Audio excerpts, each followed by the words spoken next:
Welcome to facts and logics. దేశ చరిత్రలో ఏ రాష్ట్రంలో జరగని విధంగా, ఏ ప్రభుత్వం వ్యవహరించని విధంగా తనకు ఓట్లేసి గెలిపించిన ఎస్సీ ఎస్టీలకి అదే ఎస్సీ ఎస్టీ అట్రాసిటీ కేసుల్లో ఎలాంటి బహుమతులు ఇచ్చాడు అనే విషయాన్ని పూర్తి ఆధారాలతో సహా చెప్పబోతా ఉన్నాను. ఈ వీడియోను పూర్తిగా చూసేయండి. ఇంకా మొదటి కేసుకు వస్తే, దళితుడి శవాన్ని ఎవడైతే డోర్ డెలివరీ చేశాడో అనంతబాబు, వాడి కేసులో జగన్మోహన్ రెడ్డి ప్రభుత్వం ఎలా వ్యవహరించింది అనేది చెప్తా ఉన్నాను. పూర్తి ఆధారాలతో చెప్తా ఉన్నాను. ఇది తెలుగు పేపర్ కూడా కాదు, ఇంగ్లీష్ న్యూస్ పేపరు. కావాలంటే చూడండి, టైమ్స్ ఆఫ్ ఇండియా. ఓకే, ఏం రాశారంటే వీళ్ళు, the police have failed to file A charge sheet with in 90 days which makes the petitioner entitled for default bail. అంటే జగన్మోహన్ రెడ్డి చేతిలో ఉన్న ఆంధ్రప్రదేశ్ పోలీసులు ఎవరైతే ఉన్నారో వాళ్ళకి బెయిల్ వేయడం చేత కాలేదు 90 రోజుల్లో, దానికోసం బెయిల్ ఇవ్వండి అని చెప్పి అభ్యర్థిస్తే సుప్రీంకోర్టు బెయిల్ ఇచ్చింది. అంటే జగన్మోహన్ రెడ్డి చేతిలో ఉన్న పోలీసుల చేత ఛార్జ్ షీట్ వేయకుండా ఆపించి వాడికి బెయిల్ ఇప్పించాడు. బెయిల్ ఇప్పించిన వాడు బయటకు వస్తే వైసీపీ ఎమ్మెల్యే చేత వాడికి సన్మానాలు చేయించారు. అంతేకాదు, ఆ బెయిల్ ఇచ్చిన వాడిని ఈరోజు ముఖ్యమంత్రి సాక్షాత్తు, కావాలంటే పక్క స్క్రీన్లో రన్ అవుతాం చూడండి, సాక్షాత్తు తన కాన్వాయ్లో తిప్పుకోవడమే కాకుండా ఈ ఏపీ పోలీసులు కేసుని సరిగా ఇన్వెస్టిగేట్ చేయట్లేదు, ఈ కేసుని సిబిఐకి అప్పగించండి అని బాధితుడు సుబ్రహ్మణ్యం తల్లిదండ్రులు ఎప్పుడైతే కోర్టుకి వెళ్ళారో, ఆ కోర్టులో ఆంధ్రప్రదేశ్ ప్రభుత్వ లాయర్లు అనంతబాబుకి మద్దతుగా ఈ కేసుని సిబిఐకి ఇవ్వద్దు అని వాదిస్తూ ఉన్నారు.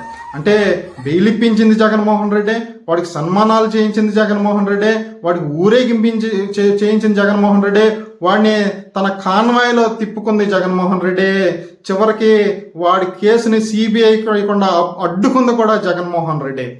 అంటే ఈ అట్రాసిటీ, ఎస్సీ ఎస్టీ అట్రాసిటీ కేసుల్లో జగన్మోహన్ రెడ్డి ఎలా ఉదాహరిస్తున్నాడు, ఏం చేస్తున్నాడు అనే విషయాలు విఘ్నత కలిగిన దళితులు ఆలోచించండి.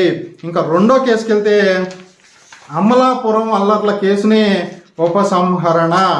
అంటే అంబేద్కర్ గారి పేరుని కోనసీమ జిల్లాకి డాక్టర్ బిఆర్ అంబేద్కర్ కోనసీమ జిల్లాగా నామకరణం చేసిన రోజు ఏదైతే అల్లరి మోకలు సాక్షాత్తు తన మంత్రివర్గంలోని దళిత మంత్రి ఇంటిని తగలబెట్టారు అమలాపురంలో, ఆ ఎస్సీ ఎస్టీ కేసుని ఉపసంహరించుకున్నాడు జగన్మోహన్ రెడ్డి.